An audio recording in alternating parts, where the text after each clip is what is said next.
we're going to get back into the Twitter files. Full transparency. Where I'm at, right? I don't think the things that have been released by Twitter are these huge seismic bombshells that oh my God, like scandal of the century, blah, blah, blah. But they do confirm what we already strongly suspected or basically knew. It does point to the fact that a political party was working in lockstep and had regular meetings with a big tech company to silence certain voices, and certainly around the Hunter Biden laptop story to quash that story despite being perfectly valid reporting that really should have been talked about before the election. Okay? I think that. And I'll also just add that if you know about Watergate and you know what Nixon was actually impeached for, it should be a big deal to journalists, honestly. Like, the Watergate scandal, basically, just to give a summary of it, a bunch of people working for the president, he did it through a committee called the Committee for the Re-election of the President, got caught breaking into a hotel to put down surveillance equipment, recording equipment on political rivals, right? And the reason the Democrat caucus was staying in the Watergate hotel. So that is, you're working with a big tech company that has access to like private limited information, can read people's DMs because they're not encrypted, can suppress people's voices, can make a news story go away. And you're doing that. And you've even got FBI agents working off and former FBI agents working for the company as well. I don't know, guys. Like, I just long for a day where journalists could put aside political bias and acknowledge that that's probably a story. Just a story. Cover it as much as you want. To use the universal phrase nothing burger is absolutely ridiculous. It's not a nothing burger. It's a type of political scandal. Maybe not the biggest, but you don't want to talk about the other stuff neither. You don't want to talk about FTX and credit to a journalist the other day. There was a journalist asked the press secretary, will Joe Biden give his campaign donations back? And it was the old, I'll circle back and let you know. We'll discuss that. When I have something for you, I'll get back to you. Yeah. Of course, they're not going to. They're going to keep that dirty money that didn't belong to the person who gave it. But whatever, we're not going to talk about FTX just yet. So after the first Twitter files leak, which is what we read in the first video, there was a massive pushback, which we also talked about in that video, against the journalist that had been asked to do the leaking, Matt Taibbi. Now, Matt Taibbi, if you know his work, he's a guy who's been around for a long, long time. He did some incredible reporting around, what was going on down at the Resist Wall Street movement. He has done overseas correspondence as well. He spent time in Russia, which, by the way, when you were writing about Eastern Europe and Russia, it was a good thing that you spent some time out there. Now, apparently, it's proof that you're a fucking agent of Putin, even though he did live there in 92. But anyway, he's written it like Rolling Stone. He was like one of the big new wave of political editors. Obviously, Rolling Stone's always been had a very iconoclastic approach to reporting on politics, going all the way back to the proud legacy of Hunter S. Thompson. Matt Taibbi was one of the new guys that was kind of doing it. And, he's the dude that, when the subprime mortgage kicked in, he's the guy that was writing about why Goldman Sachs is evil. And the quote he famously used, and I've got it here in front of me, was, Goldman Sachs is a great vampire squid wrapped around the face of humanity, relentlessly jamming its blood funnel into anything that smells like money. That's what he said. Now, what's interesting is all of the journalists that were attacking Matt Taibbi after he agreed to scrutinize the internal Slacks and emails of Twitter and put them out, all of the attacks were that he was a conservative journalist. And by no stretch of the imagination could you label this guy a conservative. And so I just wanted to play something just as a sort of, it was like a response to the people that attacked him, and so you can hear Matt Taibbi in his own words, and it's not that he's a conservative, it's that he understands journalism is broken. in America. It's the only conclusion you can arrive at. And anyone who says that, all those other pathetic blue chip journals will just rally round, and they will make up any lie about you to discredit you. It's their little clique, it's their little clubhouse. They'll tell the lies they want to tell, and you won't point out their lies. They'll drive a narrative that suits their goals. And if you point out that they haven't done their job properly, maybe you're a Russian agent, maybe you're a Trump supporter, maybe you're a white supremacist. It's become so pathetically transparent. It's no wonder that faith in the institution of journalism is at an all-time low. But they persist with the playbook, and I don't get it.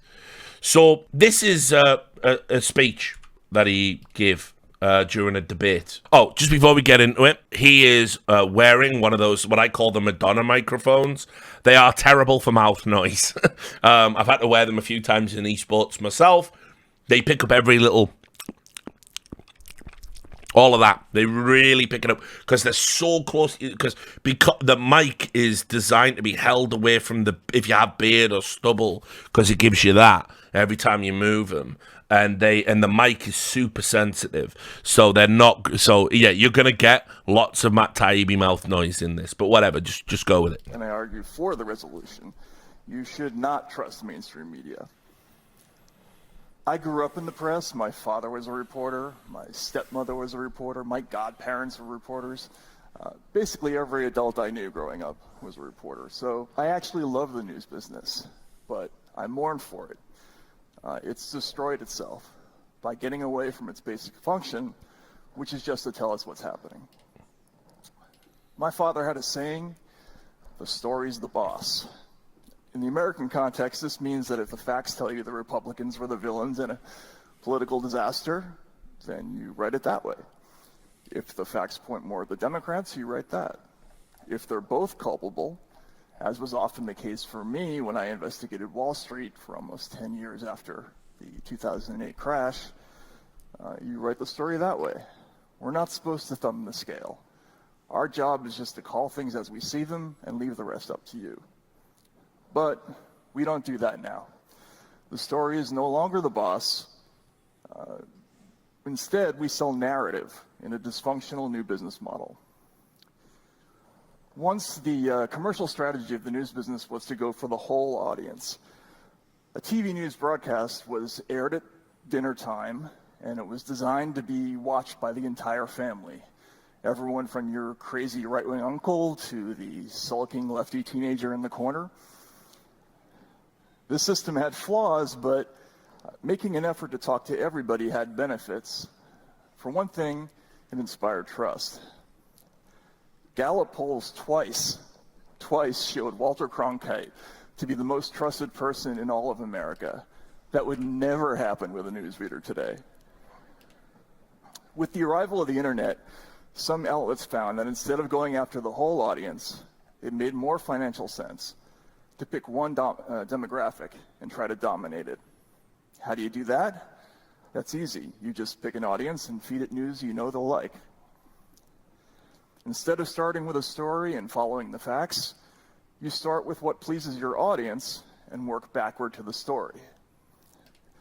This process started with Fox, but really now everybody does it. From CNN to OAN to the Washington Post, nearly all media organizations are in the same demographic hunting business. According to a Pew Center survey from a few years ago, 93% of Fox's audience votes Republican. In an exactly mirroring phenomenon, 95% of the MSNBC audience votes Democratic. The New York Times readers are 91% Democrats. Left or right, most commercial audiences in America, anyway, are politically homogenous. This bifurcated system is fundamentally untrustworthy. When you decide in advance to forego half of your potential audience to cater to the other half, you're choosing in advance which facts to emphasize and which to downplay, based on considerations other than truth or newsworthiness. This is not journalism. This is political entertainment, and it's therefore fundamentally unreliable. With editors now more concerned with retaining audience than getting things right, lots of guardrails have been thrown out. Silent edits have become common. Yep. Serious accusations are made without calling people for comment. Reporters get too cozy with politicians and report things either without attribution or sourced to unnamed people familiar with the matter. Like scientists, journalists should be able to reproduce each other's work in the lab. With too many anonymous sources, this is impossible. We just get a lot of stuff wrong now. In the Trump years, an extraordinary number of quote-unquote bombshells went sideways. From the P-tape to the Alpha server story to speculation that Trump was a Russian spy recruited before disco started to false reports of Russians hacking a Vermont utility, we've accumulated piles of these wrong stories. Now, I'm no fan of Donald Trump. I wrote a book about the guy called Insane Clown President. But these stories offend me. A good journalist should always be ashamed of error, and it bothers me to see so many of my colleagues not ashamed. News media shouldn't have a side. It should focus on getting things right, which, believe me, is a hard enough job. Until we get back to the basics, we don't deserve to be trusted, and we won't be. Thank you very much. You're conservative, Trump-supporting, Russian agent doing PR for the world's wealthiest man. Now, listen, you've got to be naturally skeptical of any journalist. Objective journalism, it's kind of like the Holy Grail. There's many schools of thought now that believe it's something that can never be truly achieved, and, you know, you should strive for it, but understand you're never going to get there, and therefore the reader has to take on a healthy skepticism of anything that's reported, and blah, blah, blah. Some people, obviously in the Trump era, said objective journalism is essentially the loophole that allows a thing like Donald Trump to happen in the first place. So let's get rid of it. You know, I've done multiple videos covering the death of journalism in America, the death of the journalistic standard, and how Trump really accelerated it to a point where it's just fucking embarrassing. It used to be a point of pride. I used to tell people I'm a journalist. I used to tell people that all the time. I used to puff my chest out. I used to think, you know, this is an important job. I won't tell them what I write about. I won't tell them I write about fucking video games because I'm a man-child. But I'll tell them I'm a journalist and I'm not lying. Now I just don't want to tell them that. Now I'm ashamed of the profession in its totality, particularly because American journalists, Western journalists, they just dominate the space. As you've seen in the series I do, Enemy of the People, they get so much wrong, and these are not honest mistakes. This isn't sloppy journalism, because it's only wrong in one direction. If they get away with being wrong, if they get away with lying, they will do it again and again. And if they get caught, there's like not a mea culpa. There'll be some tiny little stolid apology.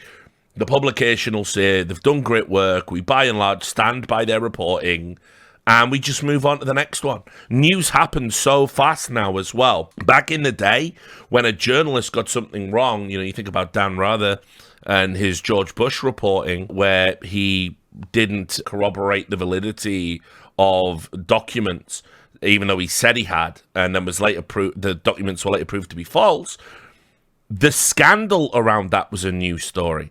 But news comes at you so thick and fast these days, the journalists know the game is rigged in their favour. You haven't got time to remember that they got the story wrong when the next day is the next apocalypse. And that's what they do. You wake up every day, you go on the internet, and you are told, here is the catastrophic state of play. Putin's going to launch nukes. China's going to take over the world. The recession's about to hit. Trump's going to get back in power. Whatever it is, you're told today's the most important day of your life, and you must act, and you must be afraid. And you haven't got time to worry about the mere pifflings of whether or not a journalist lied to you for the 40th time this year. So they get away with it. They hide behind it. The mechanism is designed that way. So I don't think Matt Taibbi is a right-wing nutjob, and I certainly don't think he's a respecter of wealth or a bootlicker. You can make your own assessment about him, but he's got a body of work that a lot of journalists would kill for. So when they were criticizing him, it sort of like didn't sit right with me. But I'll also just add, when you see reporting like this, and this is what they did in the aftermath of Twitter Files #1, how can you take any journalist that's covering this, and by the way, most of them want to ignore it, and have been up until today, how can you take any of this seriously? This is Verge reporting on it. Elon Musk's promised Twitter expose on the Hunter Biden story is a flop that doxed multiple people. Did you know it doxed multiple people, guys? Did you know that? Did you see when I went through the tweets how it doxed multiple people? Well, it didn't dox multiple people. They're fucking lying. And they're openly lying. Like, do we all agree that doxing is when you put public information about, like, someone's, address, something that you wouldn't be able to gain access to that could put them in harm's way, and you make it public?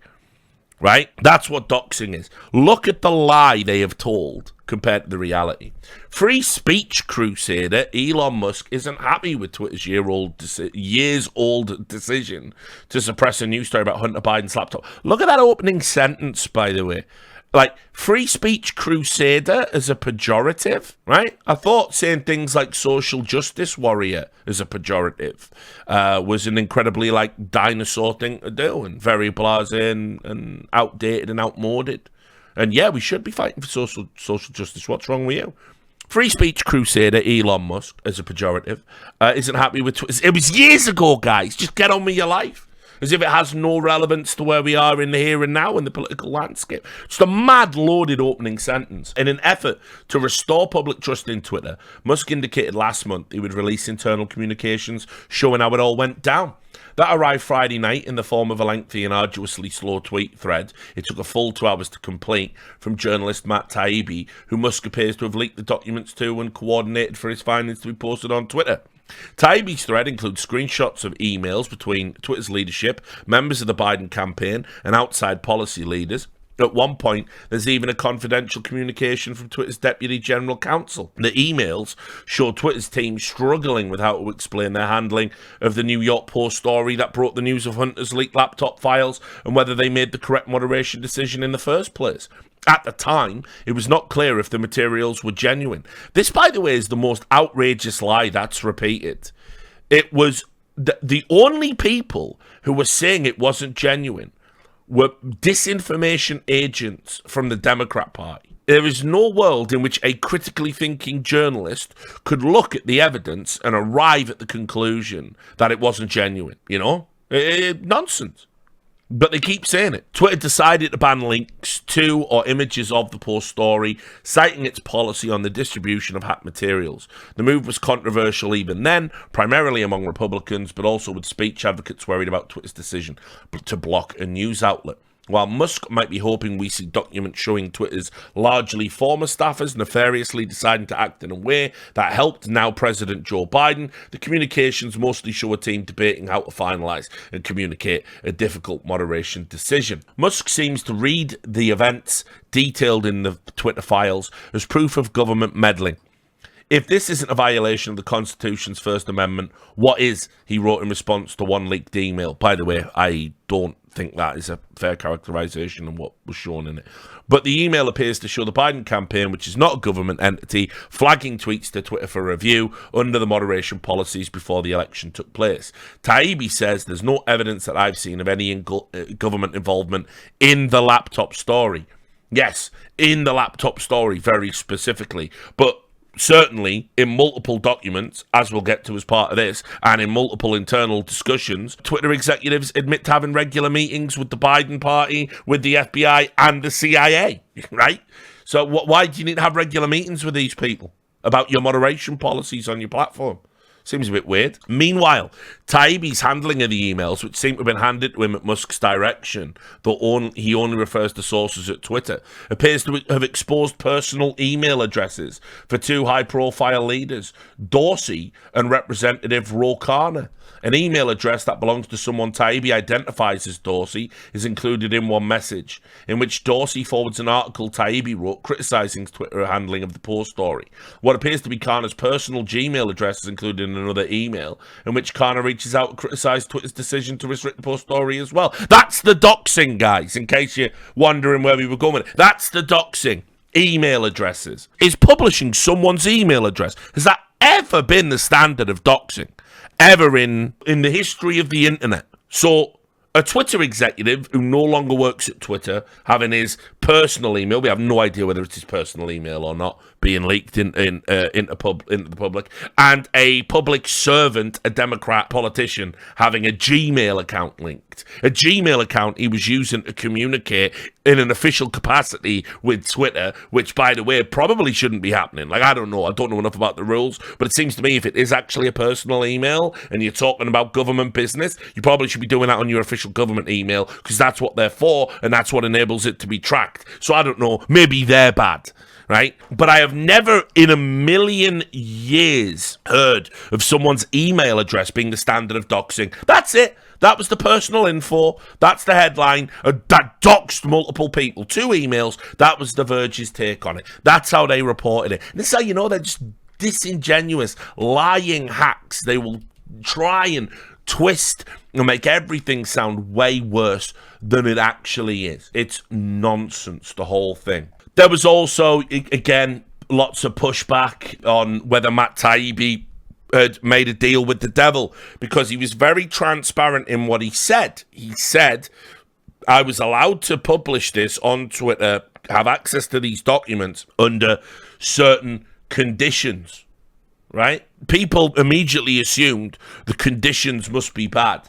By the way, journalists, I've said this before, I'll say it again, you agree to conditions to have access in just everyday journalism all the time. You might interview someone and they might say, don't talk about that. That's just that happens all the time in journalism. Is it something I do? No. Is it considered unethical? Not really. All sorts of good. An embargo is a condition. You agree to an embargo. Here you go. Here's the press release. You get your shit written up, but you can't release it until Friday. And by the way, if you jump the gun and break an embargo, you will never get a press release or any access ever from that company ever again, even though, you know, you should be getting it out there. I mean, think about this. With the Brittany Griner story that everyone's been talking about right now, at least 2 news outlets said they knew for a week that the deal had been done. A deal had been done to give back a Russian terrorist arms dealer in exchange for a women's NBA player who clearly had broke the law, by the way. She just went to another country and broke the law. That was it, you know? Well, got to get her back. Got to appeal to the base. Can't leave her overseas. So at a time when what we're meant to be doing is stopping Russia from having, you know, any advantage in the conflict in Ukraine, here you go. Have a fucking former arms dealer who immediately went on Russia Today and immediately started talking about how weak and pathetic Americans were and how Russia would prevail in Ukraine, right? So how anybody could think this administration is doing a good job and want to vote blue at the moment, I don't get it. Like, I think you're fucking out of your mind. There's also a new story today, unrelated to anything we're going to talk about here. $396 additional per month than this time last year the average American family is going to have to pay. I mean, they fucked the economy. They've fucked everything. They've fucked oil production. It's mad, but whatever. You know, no more mean tweets. You win, I guess. So anyway, the point I'm trying to make is they had former knowledge about that and agreed with the government to not report on it lest it jeopardise the deal. And I don't know, seems to me the kind of thing you might want to report about. People might want to know about that guy, that arms dealer terrorist dude getting the fuck out of prison. You know, people might want to know about that. But no, they sat and waited until Brittany Griner was on a plane. And, you know, you can also say, yeah, maybe you shouldn't jeopardise the deal. Maybe Brittany Griner should be coming home. I don't want her to rot away in a Russian prison, by the way. Not for low-level cannabis offences. I think their laws are unconscionable. But the fact still remains, I was brought up in a time when I was told all the time, if you go abroad and you break their laws, you pay their price. So respect the country you're in. That's how I was raised. But, you know, America, what are you going to do? Anyway, there was other ridiculous pushback like this. This was the Bulwark, of course. Obviously, the Never Trumpers over there. This was their lead in their article about the Twitter files. While normal humans who denied Republicans their red wave were enjoying an epic sports weekend, an insular community of MAGA activists and online contrarians, led by the world's richest man, for now, were getting riled up about a cache of leaked emails revealing that the former actor James Woods and Chinese troll accounts were not allowed to post ill-gotten photos of Hunter Biden's hog on a private company's micro-blogging platform 25 months ago. Which, again, that's just not really... That's the most uncharitable interpretation of what happened ever. There's some aspects of truth to it. I don't entirely hate the write-up, but if you can't see how this type of thing matters and how governments and big tech and other and journalism all working together in a kind of state media kind of way like they have in North Korea and China, yeah, you can't see where what kind of totalitarian dystopia that can lead to. If unchecked, then I question your intelligence, frankly. But that's how they decided to go with it. Tim Dickinson, a senior writer at Rolling Stone, brought back the Joy Reid talking point, resurrected that one, and said if Musk is willing to weaponize internal Twitter privileged and confidential docs for political purposes, imagine he might do with y'all DMs. You know, he got to appeal to the masses by saying y'all, and then somebody helpfully posted a picture of Elon Musk as a clown, the ultimate insult on the internet in 2022. And of course, there's a world of difference between saying, I run a company, here's some internal emails around very contentious decisions that were publicly lied about, let's clear this up, to here's your private DMs. Now, by the way, Musk is selling your data. Of course he is. All of these sites are. As soon as you sign up and you put in all your geolocation nonsense, where you're from and all that stuff, yeah, of course he's fucking selling your data. Of course he's wrecking you. 100% he is. By the way, Musk is the guy who says Twitter DMs should be encrypted. Biz Stone, who was a former co-founder of Twitter, went with, he's not a serious person talking about Elon Musk. He does things for sport that have serious consequences for real people. This is an open global service. US politics is not much of Twitter. K-pop might be bigger. Also in other places, lives are at stake. And of course, we're back to that. Oh, if he tells the truth about Twitter, lives might be at stake, you know? Just not utter nonsense. See, journalists again repeated the talking point. It was a nothing burger. Lol, this is so weak, they said. You had that. And see, this is Molly Young Fast as well, another regular of Enemy of the People. I'm going to dinner now. Let me know what they find in Geraldo's safe, she said dismissively.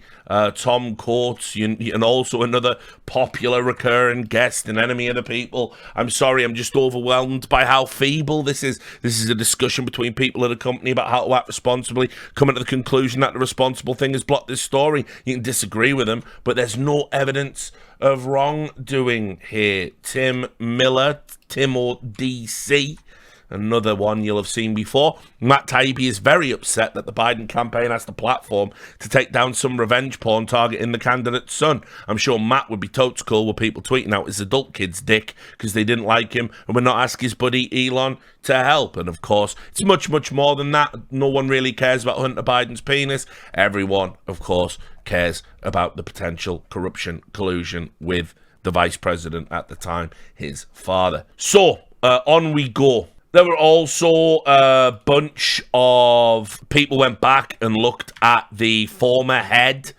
of Trust and Safety, Yoel Roth, who's been doing the rounds on a speaking tour and talking about how it's so sad and everything's so dangerous, and January the 6th was the worst day of my life. And everyone's, oh, stunning and brave. Everyone's like totally about that, you know, the coup that never was. Loads of people went back and looked at his previous tweets. And remember, this is a guy who said, and, you know, it was sent to fucking Congress, we absolutely don't operate with any political bias whatsoever, even though we are left-leaning. Well, I don't know. When you say things like people with customized car horns, like people who bring babies on transatlantic flights and Tea Party voters are pure evil, yeah, probably something you might want to get concerned about. You can also see he said Massive anti-Trump protest headed up Valencia Street. I love San Francisco. Remember, by the way, there was lots of violence at these protests that we're all just supposed to forget about, right? Because it's not convenient to, talk. But basically, the only people who can be radicalized and forced to commit violence are fucking right-wing people, apparently. Left-wing people can't be. They're too smart. If you say something even to the point of, you must accost them, get the Republicans, get them. It doesn't really matter. It doesn't matter that someone goes to outside of Brett Kavanaugh's house with a knife and a gun and gets arrested, and when asked what he was doing there said, I've come to kill Brett Kavanaugh. Certainly no Democrat politician, no Democrat operative, no journalist could ever have radicalized that person. It only goes one way. This is, again, we're updating our approach to misleading information about COVID-19 to address harmful conspiracies and other false claims about vaccinations. Enforcement of these update rules began, and this is when they called loads of things misleading at the time. That just simply weren't misleading. And he was the guy that pushed for the policy to be in place. I'm not saying there wasn't misleading stuff on the platform at that time. Lord knows there was. We all saw the tweets saying colloidal silver cures it and fucking God knows what else. People were saying a low dilution of bleach put on a pipette and squirted up your nose. Like, fuck me, guys. Sort it out. We obviously had all the fish tank cleaner nonsense, and there was misinformation being spread on the platform, but equally, people who were saying, something like very basic, like AstraZeneca's been linked to an increased, clotting disorder. People were getting banned for saying that, and it's in Science, one of the most prestigious periodicals in the scientific field. It's there now. That's just an article saying we need to find a replacement for Twitter. The search for Twitter's replacement is intensifying. The New York Times did a write-up as well about Matt Taibbi and the Twitter files. A nice little hit piece. Here it is. The central role of Matt Taibbi, a polarizing figure in journalism circles. Did you know that this respected journalist who's written anti-Trump books and been working for decades abroad, overseas, done coverage, worked at Rolling Stone, worked at prestigious papers. He was a divisive figure the whole time, guys. I didn't know. Once a major voice of the political left, Mr. Taibbi rose to prominence by presenting himself as an unencumbered truth teller. He's perhaps best known for labelling Goldman Sachs a vampire squid in an article that galvanized public outrage towards Wall Street. But his commentary about former President Donald J. Trump diverged from the views of many Democrats. Actually, how dare he? For instance, he was skeptical of claims of collusion between Russia and Mr. Trump's campaign. How dare he? How dare he point out that all of that Russia collusion stuff was utter bullshit. Utter bullshit. Utter bullshit that people still believe. Lee Fang, one of the good journalists still working at The Intercept, he pointed out that the story is big, Yoel Roth, Twitter's former head of site integrity, said he was in regular meetings with the DNI, FBI, DHS, Department of Homeland Security, etc. throughout 2020, and during these meetings, he was explicitly told about the Hunter Biden laptop before the story came out, and that's on FEC documents that you can get. So he's already said it to the government that they were in regular meetings with these entities, the Department of Homeland Security and everybody else, all these other operatives. So why are we pretending that that's not there? Similarly, Lee Fang took an extract from those documents, and you can see FBI agent Elvis Chan, the best fucking name I've ever seen for a Fed. Elvis Chan at San Francisco field office for the agency testified that he was in regular contact with Facebook Steven Seagal, not Seagal. Right, it's too mad. Elvis Chan and Steven Seagal, for fuck's sake. And Twitter's Yoel Roth. And here we go. For Facebook, says Mr. Chan, I would typically talk to Steven Seagal. He's a director on their attorney side. Question. Anyone else at Facebook that was involved in the meetings with congressional staffers? He would be the one that I would talk to about that. And he, for some, that's what I recollect. And specifically, he was involved in those meetings, right? He led me to believe that he was involved in those meetings. Probably not just him. How about Twitter? What do you know who at Twitter was involved in these meetings? I would have discussions with Yoel Roth or Angela Scherer. How do you spell Angela Scherer? And then he spells it. After all of the abuse and the heckling and the barracking, Matt Taibbi did come out, by the way, doubled his Twitter followers from doing it. He's now sat at 1.5 million followers. He'd be one of the most followed journalists on the platform now. after doing the first Twitter Files. Going into it, I'm saying doubled it. I mean, he had probably tripled it. He had about 500,000 followers. But anyway, Twitter Files Supplemental. On Friday, the first installment of the Twitter Files was published here. We expected to publish more over the weekend. Many wondered why there was a delay. We can now tell you part of the reason why. On Tuesday, Twitter Deputy General Counsel and former FBI General Counsel Jim Baker was fired. Among the reasons, vetting the first batch of Twitter Files without knowledge of new management.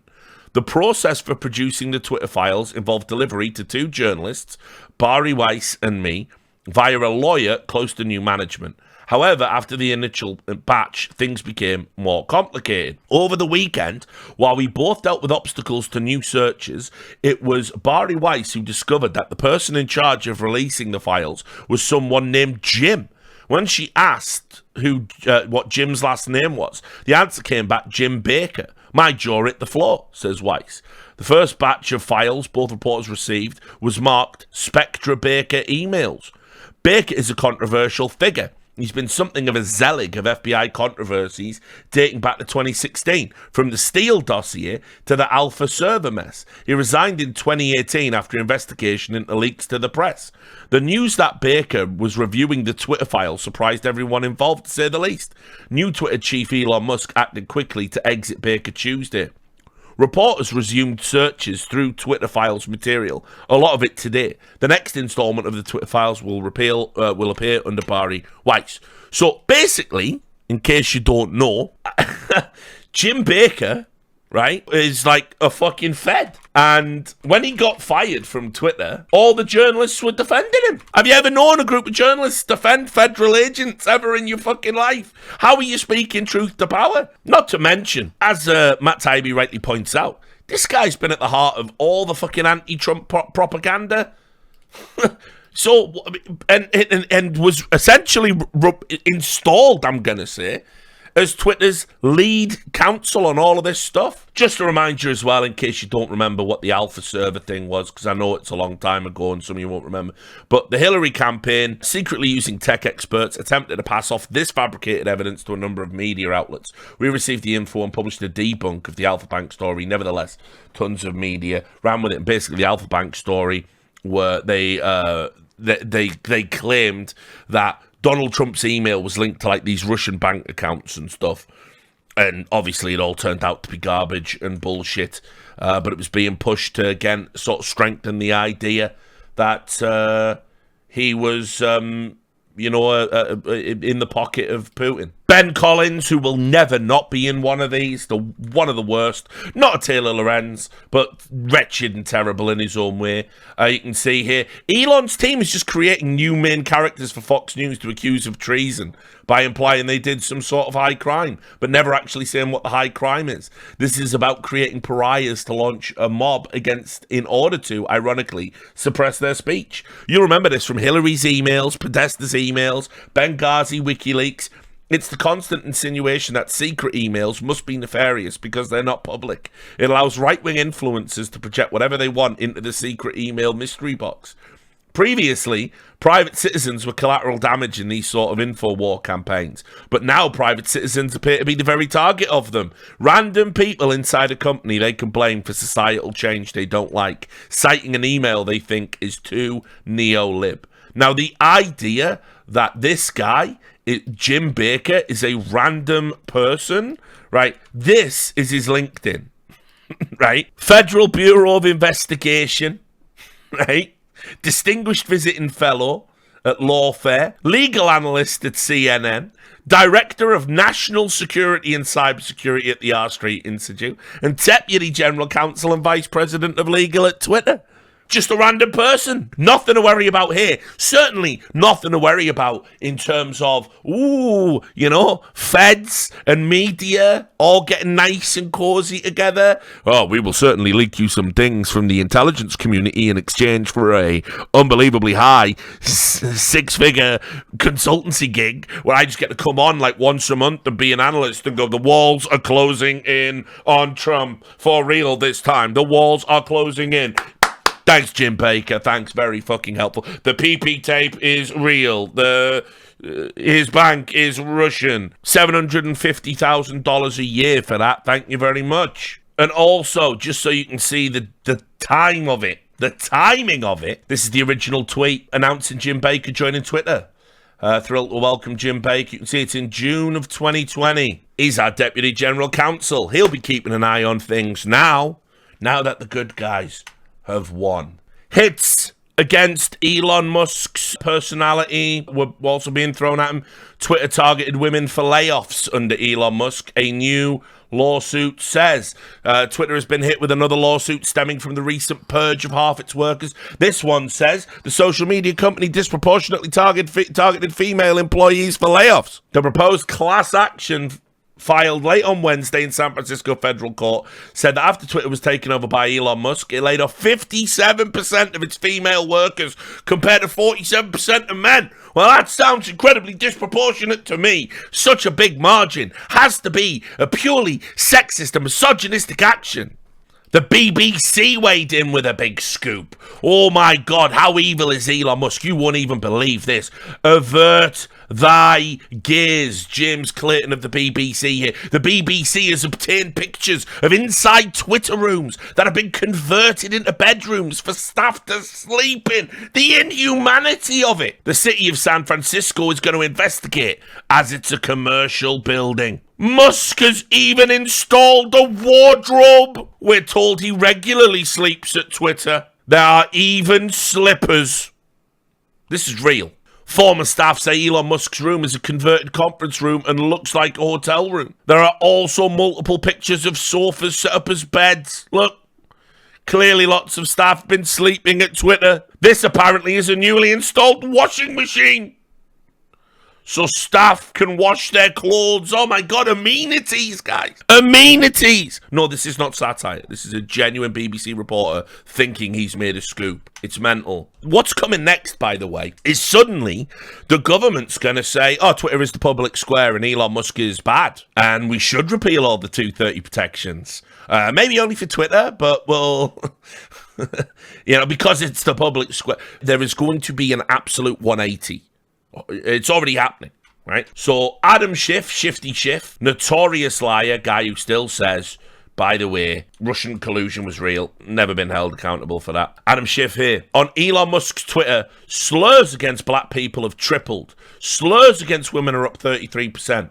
Slurs against Jewish people are up 61%. And slurs against gay men are up 58%. These numbers are abysmal and unacceptable. Today, me and Representative Mark Takano, we're demanding action. Right? Now, there's a thing called Birdwatch. I've talked about it before. And Birdwatch basically is a thing that we'll just go to the front page of Twitter for a bit. Look at this. What's trending? Huns, Beyonce, World Cup, Band 7. Great. It's a great time to be alive. But anyway, Birdwatch is a sort of, it's like those things where they go additional information. There's a group of select users that get the correct stuff and add additional context underneath people's tweets against the tweeter's will. Okay? And so these numbers that Adam Schiff has said, which, by the way, how can anyone get these numbers? Just think about it. Who's got access to Twitter's data? How are they scraping it? By what metrics? Over how long? Right? This tweet refers to research by the Center for Countering Digital Hate, who analysed the number of tweets containing hate-related content. Twitter measures the impressions that harmful tweets receive, and Elon Musk has stated impressions of hateful speech have declined since he took over. Now, I do just want to point something out. Let's have a look at this group, shall we? The Center for Countering Digital Hate. Let's have a look at it. Let's look at their About page, right? You scroll down, let's have a look at their leadership team.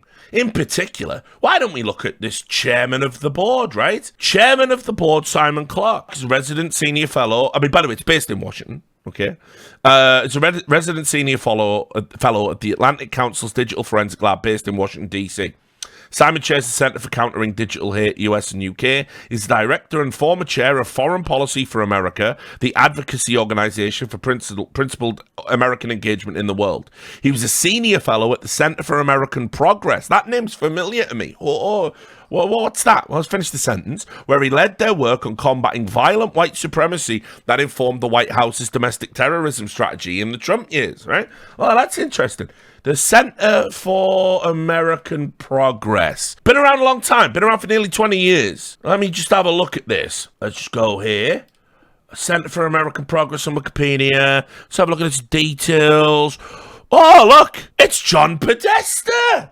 It's only bloody John Podesta that created this group. Fucking hell, what a mad coincidence that is. Oh, and it's only Neera Tanden that works there. Oh, interesting. She used to work there as well. She's over at the White House now, I think, with the Biden administration. Crazy. Used to work with the Clintons. She said crazy stuff. So I don't know, these numbers must be fucking genuine. There's no way those guys would lie about it. There's no way a group stocked with DNC operatives would tell a fib about Elon Musk. I mean, it looks pretty fucking genuine to me, guys. Anyway, we get on to the meat of this video. Part 2 of the Twitter files came out, and obviously there was much screeching. Because Bari Weiss, you'll remember her, right? Bari Weiss went from being in that journalistic clique set to being essentially ousted by the new wave of journalists that came into her newsroom. She was anti-Trump. She was maybe slightly conservative in some of her opinions, but she was anti-Trump. She was very critical of Republican policy, and certainly in the Trump years, but it wasn't enough, because it's never enough. So she got forced out of her newsroom and went independent, and she's killed it ever since. And now she gets to write stories she wants and gets to call journalists out on their bullshit with a bigger platform than they had. They fucking hate her. They seethe about her. I've even called her out on episodes of the podcast I've done, episodes Enemy of the People. She might have been in there. She's totally capable of fucking hysterical stuff. She ain't no Jennifer Rubin. But, you know, she's certainly capable. But she's in a much better place now with doing better work. So here we go. The Twitter files. I should have got the fucking X-Files music. Actually, shouldn't do that, because last time I did that, Griff edited it, and we had put it up on YouTube. I lost all the money from the video. All $50 that I would have got went to the guy that made the X-Files music, so got to be careful with that. Anyway, Twitter's secret blacklists. A new Twitter files investigation reveals that teams of Twitter employees build blacklists, prevent disfavored tweets from trending, and actively limit the visibility of entire accounts or even trending topics, all in secret without informing users. Twitter once had a mission to give everyone the power to create and share ideas and information instantly without barriers. Along the way, however, barriers were erected. 3. Take, for example, Stanford Dr. Jay Bhattacharya, who argued that COVID lockdowns would harm children. Twitter secretly placed him on a trends blacklist, which prevented his tweets from trending. And you will recognize this. You will recognize this screen. Because, remember the story when them crypto Bitcoin hackers managed to gain access to, like, Trump's account and think fucking maybe Musk's account and a bunch of celebrity account, Biden's account, and they fucking put that out there? Well, here it is. They had all these buttons and labels and tools they could use. And it was really inconvenient timing, because Twitter had just been in Congress saying we don't do shadow bans. And then it's like, well, what does trends blacklist mean, I wonder? Could it be they're on a blacklist to ever trend? Weird, that. Sort of seems like you're artificially suppressing what they say in secret for your own reasons. Now, Jay Bhattacharya, you're going to say, oh, but he must be a COVID misinformation peddler to have done it, so he probably says things like vaccines don't work or whatever. No, he just wanted to get kids back into school as quick as possible. He was a bit dubious about masking policies. He was a bit dubious about vaccines for the under 10s. But more importantly, what he complained about was lockdowns and kids not being able to go to school and how it would do psychological harm to them. That was it. That was his mad controversial views. That was it. And for that, he was on a trends blacklist. You tell me how that's fucking normal. And I do want to just make a broader point. And it's one that's not popular, and it'll probably get clipped and used out of context and say I'm an anti-vaxxer or whatever. But it has got to be said, so I will say it. And it's this. I'm from a time when misinformation, okay? This is what misinformation about COVID should be. Misinformation about COVID is some nutcase with tinfoil wrapped round his head says if you take colloidal silver till you turn purple, you can't get COVID. It's going to hurt people. It's going to harm people. Now, sure, you can argue there's a Darwin effect. Who the fuck would believe it? That guy's got no qualifications. That's misinformation. I'm happy if you want to take action against that misinformation. Not happy, but I understand it, right? What isn't misinformation is somebody who is a fucking doctor of 20 years with a fucking PhD and doctorates and loads of research papers that have all been cited in respected credible medical journals saying, I disagree with the consensus. It is not on you, a fucking Twitter pleb, to talk to him, a man of science with qualifications you will never get. You might not like what he's saying, it might not go with the narrative, but the robust discussion within science is great minds with scientific expertise disagreeing.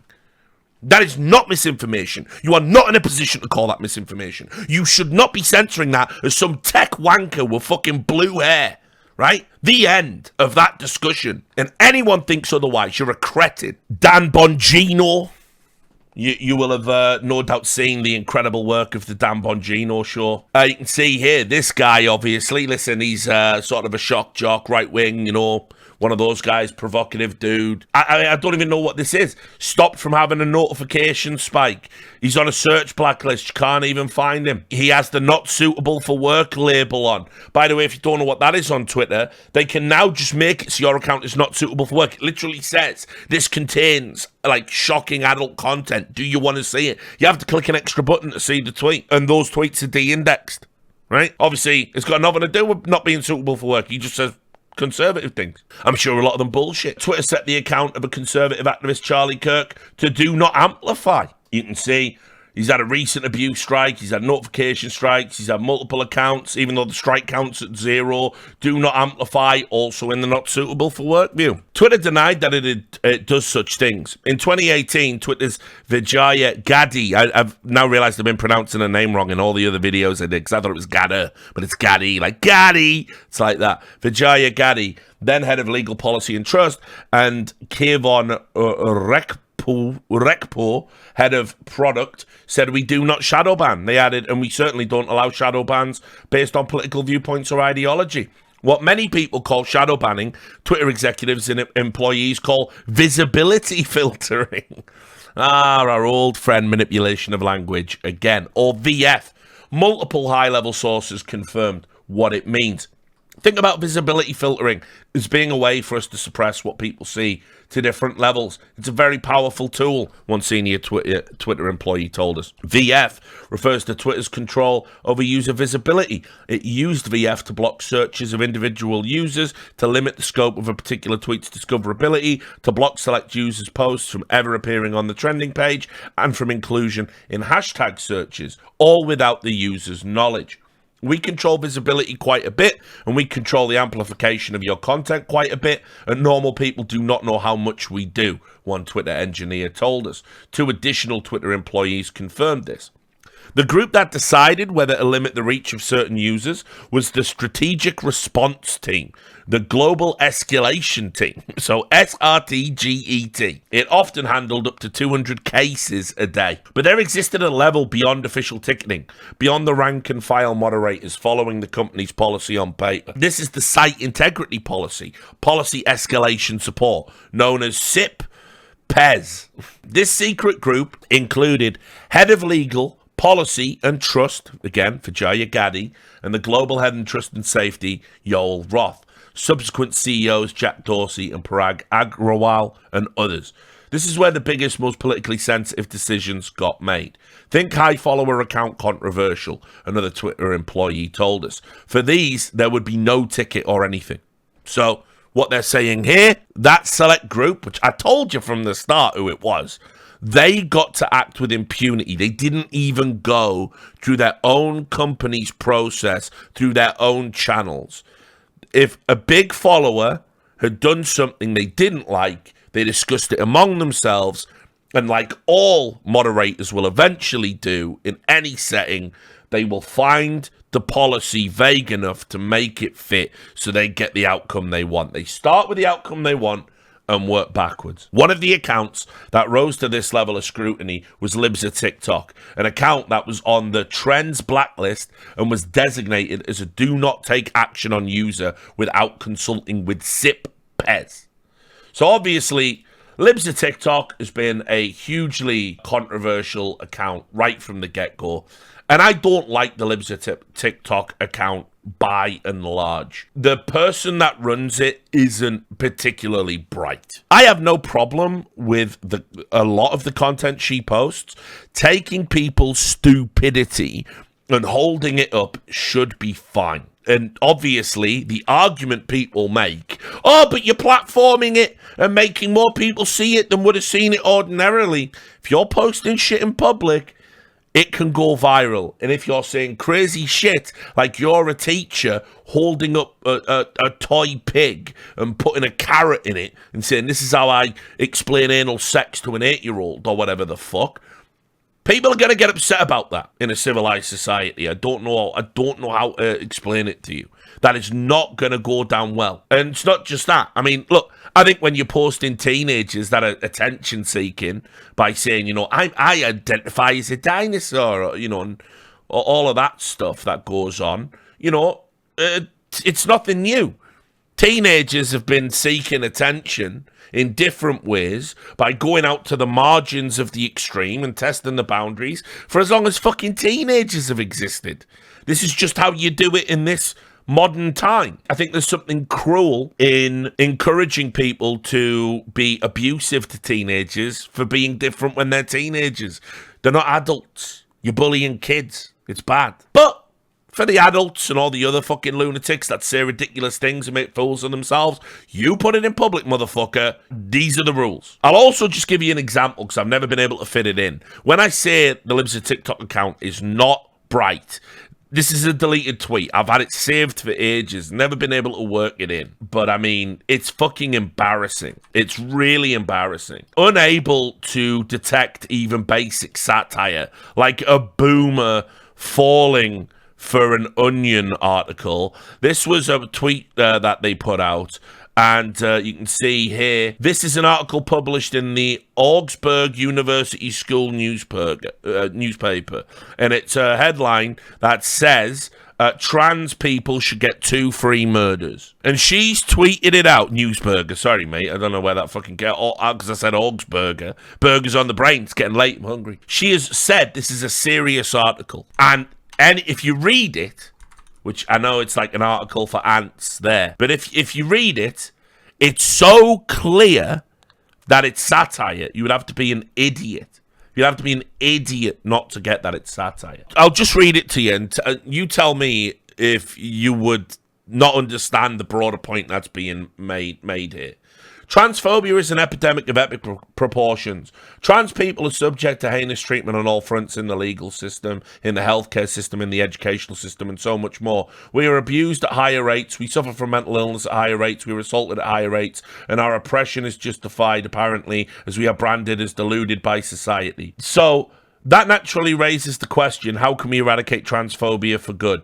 If awareness campaigns and letters to legislatures have failed to create meaningful social change, there's only one path forward: murder. What kind of moron would you have to be to publish that and say, look, they're really advocating for murder? Because that's what Libs of TikTok did. So the idea that you're dealing with some sort of high-level thinker or anything, and someone who's just not as, like, prone to hysteria as the very people she's impugning. Just a thought. Anyway, I'll bring up the, just so you can see. Because it's an account that's had multiple bans. There's been legal action threatened and yada, yada, yada. And remember, I'm not saying I don't think she should be suspended, but the idea that all of her tweets are just, hey, I'm just publishing what other people say, man. It ain't that simple. But you can see there, like, all the labels. It's a high-profile account. They flagged her as a high-profile user. In other words, be careful. She's also very active. She posts a lot, so be careful. Notification spike,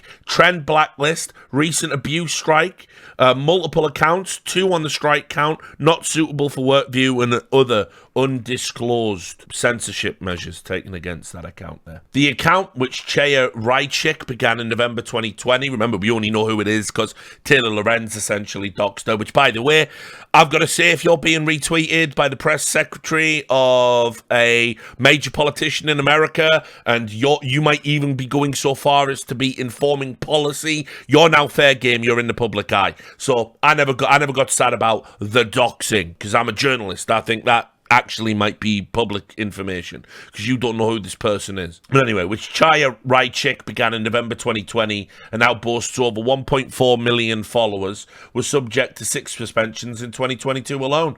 Raichik says each time Raichik was blocked from posting for as long as a week. Twitter repeatedly informed Raichik that she had been suspended for violating Twitter policy against hateful conduct. But in an internal SIP-PES memo from October 2022, after a 7th suspension, the committee acknowledged that Libs of TikTok is not directly engaged in behaviour violative of the hateful conduct policy. See here. And you can see there, site policy recommends placing Libs of TikTok with 1.3 million followers in a 7-day timeout at the account level, meaning not for a specific tweet, based on the account's continued pattern of indirectly violating Twitter's hateful conduct policy by tweeting content that either leads to or intends to incite harassment against individuals and institutions that support LGBTQ communities. At this time, site policy has not found explicitly violative tweets, which would result in a permanent suspension of the account. This type of enforcement action, repeated 7-day timeouts at the account level, will not lead to permanent suspension. However, should Libs of TikTok engage in any other direct tweet level violations of any of the site policies, we will move forward with a permanent suspension. So in other words, they're not even breaking the rules. But if we keep suspending them for reasons, they might stop. We might get them later. The committee justified her suspensions internally by claiming her posts encouraged online harassment of hospitals and medical providers by insinuating that gender-affirming healthcare is equivalent to child abuse or grooming. Compare this to what happened when Raichik herself was doxxed on November 21st, 2022. A photo of her home with her address was posted in a tweet that has garnered more than 10,000 likes. Now, this I do disagree with. Somebody else posted a picture of where she lived on Twitter, which is a direct violation of policy that was already there. But of course, because of who it was, Twitter reviewed it and decided it shouldn't come down because, remember, it's, if you're one of the bad guys, you deserve to get doxxed and harassed and hurt and harmed. But if you say something that they don't like, well, words of violence all of a sudden. When Raichik told Twitter that her address had been disseminated, she says Twitter support responded with this message: "We reviewed the reported content and didn't find it to be in violation of the Twitter rules. No action was taken, and the doxing tweet is still up." In internal Slack messages, Twitter employees spoke of using technicalities to restrict the visibility of tweets and subjects. Here's Yoel Roth, Twitter's then global head of trust and safety, in a direct message to a colleague in 2021. A lot of times, SI has used technicality spam enforcements as a way to solve a problem created by safety under-enforcing their policies, which again isn't a problem per se, but it keeps us from addressing the root cause of the issue, which is that our safety policies need some attention. So, translating it into fucking plain English, they would basically ban you for spam if you said something that they disagreed with and felt was a bit iffy because their policies weren't sufficient to provide an accurate reason for that banning. Again, things that go on every tech website, by the way. These are not bombshells. This is exactly what happens. I've even talked about it before. It's the moderator spectrum. You start out, you say, yeah, free speech, everyone can say what they want. Then people start saying really awful shit. And you go, well, everyone can say what they want, but just not the really awful shit. And then you get rid of all the really awful shit. And then you're left with the not so awful shit, but it's not very nice. It might hurt people's feelings. Well, I better get rid of that then, because we want people's feelings not to be hurt. And you go, okay, we get rid of that. So now you've got rid of the awful shit, you've got rid of the not so awful shit. Now you're just left with the regular shit. And now, what do we do? What do we do? We sit around deleting all the awful shit and the not so awful shit. What do we do next? Well, here's what you do next. You have to think of something to do. You've got to justify all the management roles that people are in, all the great thinking, all the thought processes. Suddenly you start taking meetings to discuss policies, and suddenly you start saying, oh, well, should we ban this? And could this be perceived this way? And constantly have to justify their existence. And so eventually you end up stripping off more and more and more, and the line keeps moving inwards till you have this really restricted field of conversation. And it's not based on that conversation being bad or dangerous or harmful. It is based on a need for the people in charge of what you can and can't say to justify their existence as the moral arbiters. And no moderators can resist. It's why I have said on my Discord every time, keep it simple.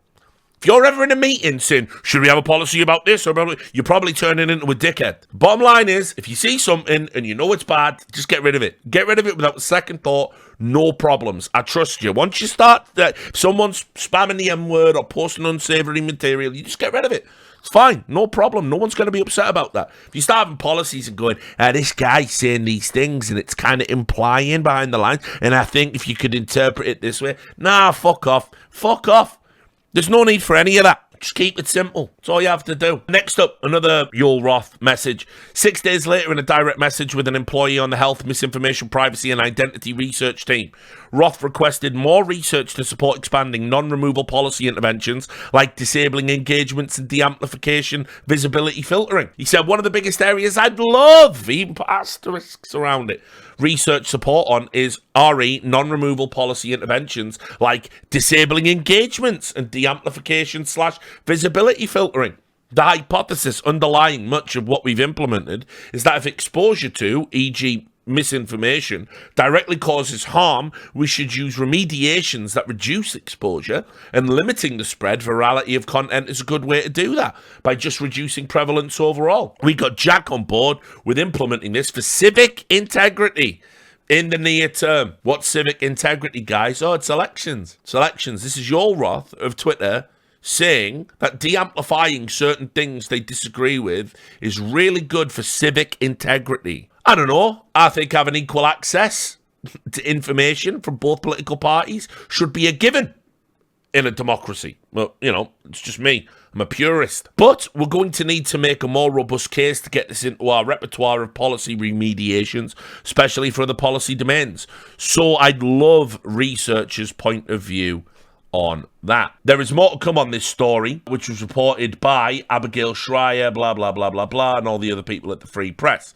The authors have broad and expanding access to Twitter files. The only condition we agreed to was that the material would first be published on Twitter. That is the big scandal that everyone was crying about.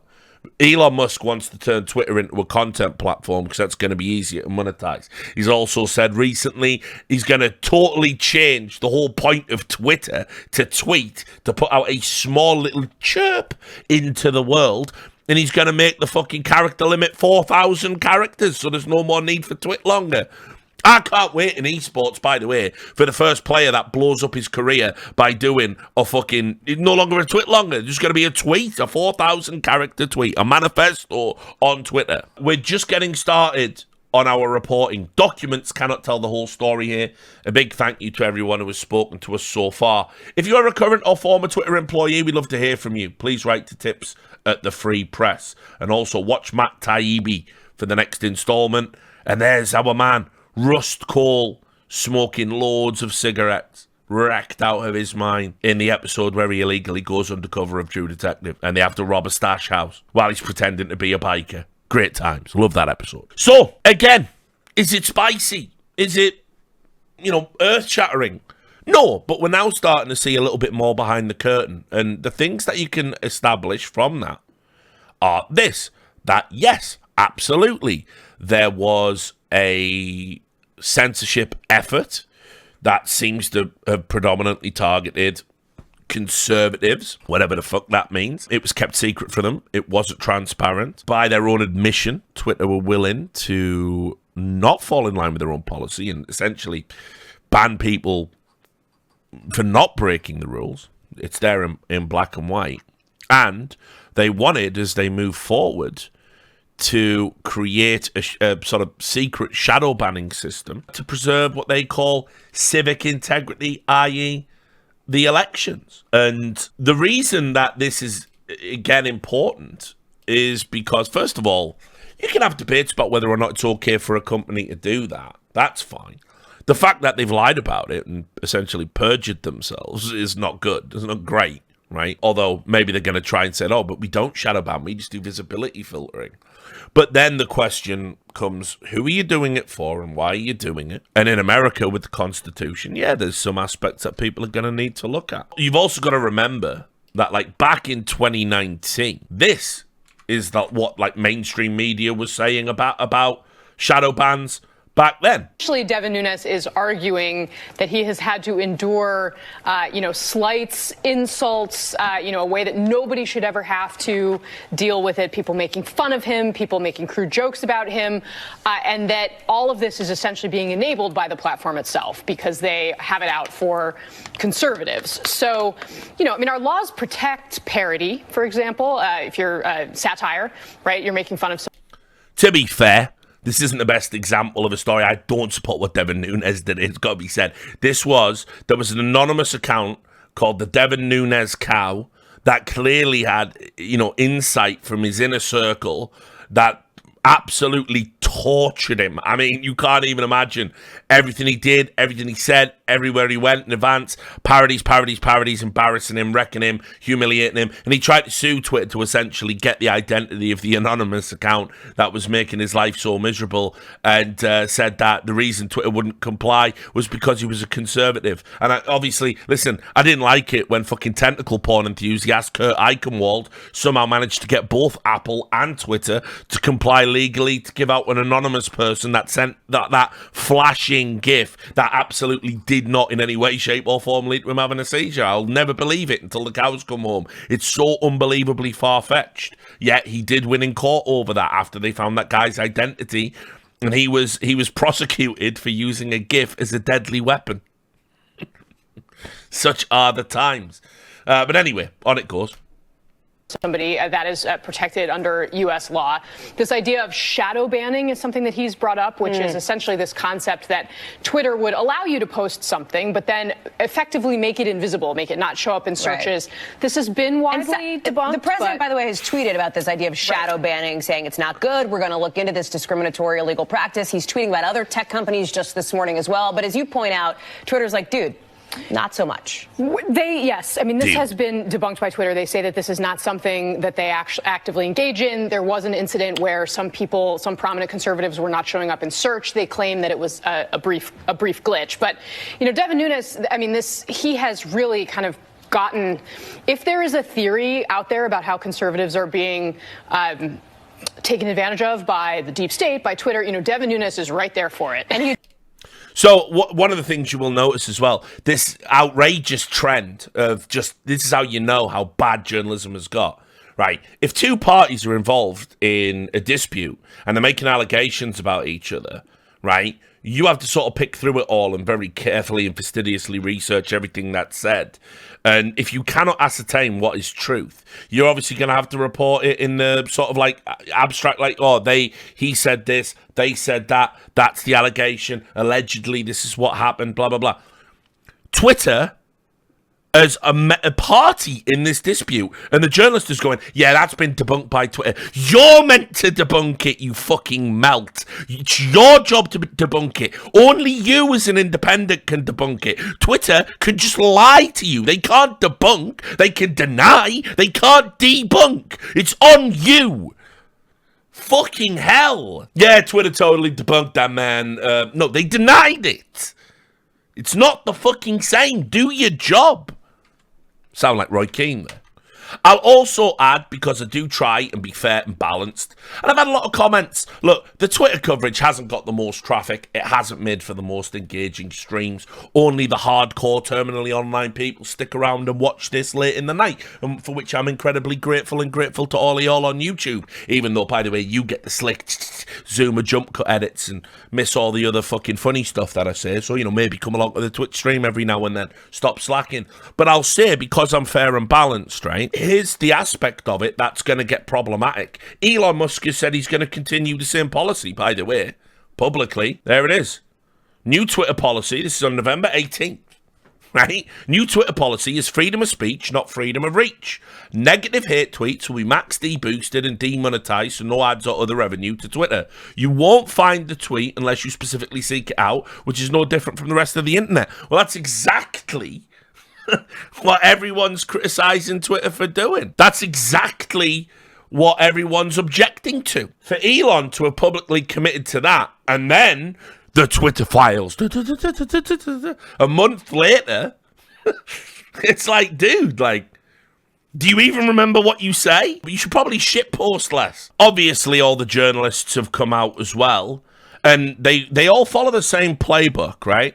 And the playbook is this. You say something's happening. Twitter's doing this. Blah, blah, blah. They say, no, it's not. You then prove it is. And they say, oh, yeah, but everyone knew. And it's not actually a big deal. And it's the same every time. Every time one of these things is... Like, for years, they were saying, no, there's no shadow banning. Oh, boo-hoo, won't someone think of the fucking conservatives? Wah, wah, wah. There was a deluge of fucking people coming out now. You know, it's Ashley Feinberg, right? When Barry Weiss put this out, this has literally been on Twitter's help page since at least 2018. And it says there, we may take action to limit the reach of tweets. Yeah, everybody knew. Everybody knew, guys. Everybody knew. It's not a big deal. Well, why were you all saying it wasn't happening then? Barry Weiss is literally in the middle of breathless Twitter files thread describing Twitter implementing the exact policy Elon Musk said he was going to institute 3 weeks ago. It's a fair point. But what's also a fair point is you're denying... and have been denying historically that it ever happened. The big reveal about Twitter moderation. This is Tom Nichols, of course. Tom Nichols from the Lincoln Project. Great. The big reveal about Twitter moderation is a classic death of expertise moment. People who didn't know about something until now assume not knowing about it meant that it was a huge secret. All right. It's out in the open, guys. Justin Baragona, the media's janitor, cleans up after them. You can see here, and this is from a Business Insider article. Now Weiss has been given access to Twitter's employee systems, added to its Slack, and given a company laptop. 2 people familiar with her presence said. The level of access to Twitter systems given to Weiss is typically given only to employees. Yeah. How else is she going to gain access to employee information, employee conversations, what the fuck are you talking about? And obviously, shout out to Dutchmate in the chat for spotting it. Yeah, they went and got the terrible picture of Musk. They're doing that thing they do with Trump, innit? Every time he's super orange, let's get him. Every time you see his fake tan line, let's get him. Every time he's doing that thing where it looks like one of them Toby jugs that's melting like in a fucking kiln. Yeah, let's use that picture. Also, everyone's been digging out, you know, you hoist them by their own petard. Again, this is Jack Dorsey, who, listen, I've said it before, I'll say it again. I think Jack Dorsey, I don't think he's a bad dude, honestly. I think he was a hippie. I think he created something he couldn't have possibly foresaw where it was going to go. And I think he was all just checked out and couldn't be arsed with any of it. He just wanted to go and do acid, go out to the hills and focus on Web3 because, you know, that's the next big thing. I think he seems to be a cool dude. I'd love to smoke dope with him, honestly. But at the end of the day, this all happened on his watch, and he said some things that certainly are going to come back to haunt him just a little bit now. President called you out for shadow banning. What is the truth around that idea? So I think a lot of the statements behind the statement, the question behind the question is, look, shadow banning is a very widely defined term. There's not one single definition. So definition that we found that seems to resonate with the most people is, not amplifying particular messages, or if someone puts out a tweet, hiding that tweet from everyone without that person who tweeted it knowing about it. So, but the real question behind the question is, are we doing something according to political ideology or viewpoints? And we are not, period. We are not doing it, period. But again, these things only went predominantly in one way, right? Sorry. Looks like you're doing it. Charlie Wartzel waded in. He had some opinions. Man, it's all just Trump dynamics. Just a dude and dude underlings tweeting wrong or misleading stuff, spinning a distorted or wrong narrative for people, and so many others trying very hard to call bullshit or point out hypocrisy, but the intended audience doesn't care a lick. Whee! Interesting, my old chum. Seem to remember an article you wrote over at BuzzFeed. Twitter isn't shadow banning Republicans. Here's why. By Charlie Warzel. uncritically repeating Twitter's response without any inquiry whatsoever.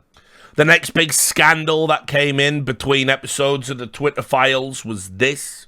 Oh, for fuck's sake. Elon Musk is threatening to sue Twitter employees who leak confidential information in the press. This is Zoe Schiffer, managing editor at Platformer. Have you ever heard of NDAs? Have you ever heard of an NDA? Have you ever heard of a non-disclosure agreement? I don't know. Never? No? Never come across them, eh? Weird. He's asking staffers to sign a pledge indicating they've understood. Here's the email. As evidenced by the many detailed leaks of confidential Twitter information, a few people at our company continue to act in a manner contrary to the company's interests and in violation of their NDA. Remember, by the way, every time I've said I don't like NDAs, I think NDAs are wrong fundamentally, because if you want to leak something that a company is doing is bad, this is a type of contract that would prevent you, well, not prevent you from doing it, but allow the party that's doing the bad thing to have legal recourse against you. It makes whistleblowers afraid. But they're boilerplate language, and you shouldn't be afraid of them, Richard. That's what I've been told. I've been gaslit all the time. When I said Riot having an NDA to go to their offices, just to go to their offices, just to walk in their building, sign an NDA to get in their building. Like, what is it? Willy Wonka's chocolate factory, you mad cunts. What are you doing in there? Like, you know what I mean? Like, you're just a games development company. Grow the fuck up. I say that. No, but it's standard, Richard. It's standard. Nothing to fucking worry about here. Like, fuck me, you NPC. Like, this will be said only once. If you clearly and deliberately violate the NDA that you signed when you joined, you accept liability to the full extent of the law, and Twitter will immediately seek damages. Musk says occasional slip-ups are understandable, but breaking your word by sending detailed info to the media with the intent to harm Twitter will receive the response it deserves. Employees have by 5 p.m. today to respond. And then, trying to do a gotcha, sunlight is the best disinfectant.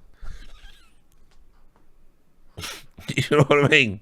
Yeah, it is. But if you've signed an NDA saying, I'm not going to leak shit. A great meeting of minds also occurred. It's like the singularity of stupidity. David Hogg and Joy Reid. Whew. David Hogg, I tell you what, I'll be charitable and not give my opinion of that guy. Whatever. Musk can talk all he wants about bias at Twitter, but since he's taken over my timeline, it's been full of right-wingers who I don't follow. Am I the only person this is happening to? Yeah, probably other people are retweeting them, mate, because they're allowed to finally retweet them. You're seeing their tweets for the first fucking time because they're not being suppressed. That's probably what's happening, right? Then, not just you, and that's the whole point. Musk wanted to turn this joint back into a place where right-wingers can start and harass people. He showed us that when he posted that green frog. Fuck me, Joy, come on. It has to be a bit at this point, right? Surely. And there you have it. That was part 2 of the Twitter Files. Now, sadly, there is a part 3 and a part 4. And there's also a separate journalist whose name escapes me, having stuff leaked from the Twitter engineers. So it's not going to end anytime soon. And we've still got 2 sets of things to look forward to. Biden's administration is going to be up Elon Musk's ass. By the way, I saw an example of a tweet the other day. One of the things I particularly hate about the hashtag resistance on Twitter is when they say things that are like provable fucking... There's no sources. They're just fantasies, and they're repeated without any evidence or sourcing, and they get 300,000 retweets.